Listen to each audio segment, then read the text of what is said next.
Hi friends, welcome back to my channel. இன்னைக்கு நம்ம சேனல்ல திருநெல்வேலியில ரொம்ப ஃபேமஸான அல்வா இருக்குங்க.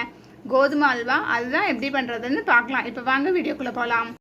இப்போ கோதுமை அல்வா தான் செய்ய போறேங்க. நான் வந்து கோதுமையை நல்லா ஊற வச்சிட்டேன். ஒரு 2 மணி நேரம் ஊற வச்சிட்டு அதையும் மிக்ஸியில் போட்டு அரைச்சி பால் எடுத்து வடித்து பால் எடுத்து வச்சுருந்தேன். அப்படியே தெளிய வச்சு அதில் இருக்கிற தண்ணியெல்லாம் எடுத்துட்டு இந்த பால் எடுத்து 3 மணி நேரம் ஆச்சுங்க. புளிக்க வச்சு வச்சுருக்கேன். இந்த பாலை நம்ம அப்படியே பாத்திரத்தில் ஊற்றி காய்ச்சிக்கலாம். இதில் தண்ணி இருந்த தண்ணி எல்லாம் லேசாக நாங்கள் வடித்து எடுத்துட்டோம். இப்போ வெறும் பால் மட்டும்தான் இருக்குது. இப்போ ஃப்ரெஷ்ஷாக கோதுமையில் தான் அரைச்சது. இப்போ அரைச்சி தான் நாங்கள் பால் எடுத்துருக்குறோம். இது இப்போ நம்ம அப்படியே ஊற்றி காய்ச்சிக்கலாம். இப்போ வந்து அப்படியே நம்ம கிளறி விட்டுட்டே இருக்கலாம். அப்படியே கெட்டியாயிட்டே வருது. நம்ம இப்படியே கொஞ்சம் நேரம் கிளறி விட்டுட்டே இருக்கலாம். தீயை வந்து கம்மியான அடுப்பில் வச்சுக்கோங்க. இப்போ வந்து கிளற இப்போ வந்து ஒரு அரை கப்பு சர்க்கரை போல் கேரமல் பண்ணி வச்சுருக்கேன். அதையும் இது கூட நான் அப்படியே சேர்த்துக்கிறேன்.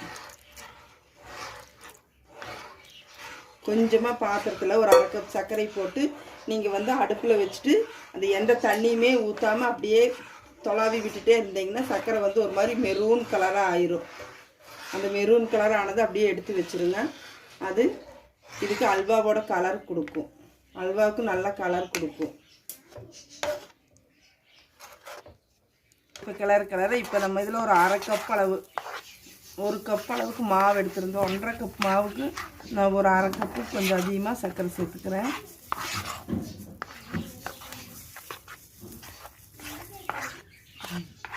கிளறிட்டுருக்கலாம். இன்னும் நெய் சேர்க்கலாம். இன்னும் கொஞ்சம் நேரம் ஆகிட்டோம். இப்போ நல்லா அல்வா வந்து கிளறிட்டே இருக்கணும். கைவிடாமல் கிளறுங்க. நல்லா கலர் மாறி வருது. இப்போ நம்ம கொஞ்சம் கொஞ்சமாக நெய் சேர்த்துக்குவோம். நெய் சேர்த்து அப்படியே நம்ம கிளறிட்டே இருக்கணும்.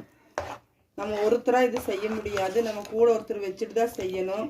கொஞ்சம் நம்ம விட்டாலும் இதாயிரும். அதனால் நீங்கள் கைவிடாமல் கிளறிட்டே இருக்கணும். அப்போ தான் நம்மளுக்கு அல்வா பதத்துக்கு நல்லா பிறண்டு வர வரைக்கும் கிளறணும். கொஞ்சம் கொஞ்சமாக நெய் சேர்த்துக்கோங்க.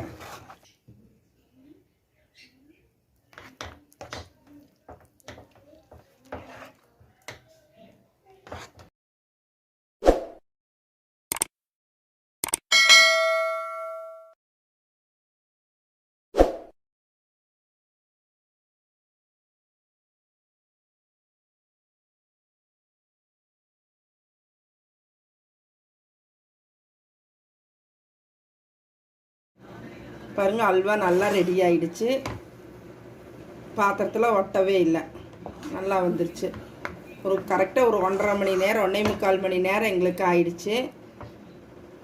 அல்வா நிறைய நெய் ஊற்றி செஞ்சுருக்குறோம். இப்போ தான் ஒட்டாமல் வந்திருக்குது. இந்த மாதிரி நீங்களும் செஞ்சு பாருங்கள். இதை நம்ம அப்படியே பவுலுக்கு மாற்றிக்கலாம். இந்த மாதிரி நீங்களும் செஞ்சு பார்த்துட்டு இது உங்களுக்கு பிடிச்சிருந்தா லைக் பண்ணுங்கள், ஷேர் பண்ணுங்கள், சப்ஸ்கிரைப் பண்ணுங்கள். அப்படியே கீழே இருக்கிற பெல் பட்டனையும் கொஞ்சம் ப்ரெஸ் பண்ணுங்கள். நன்றி, வணக்கம்.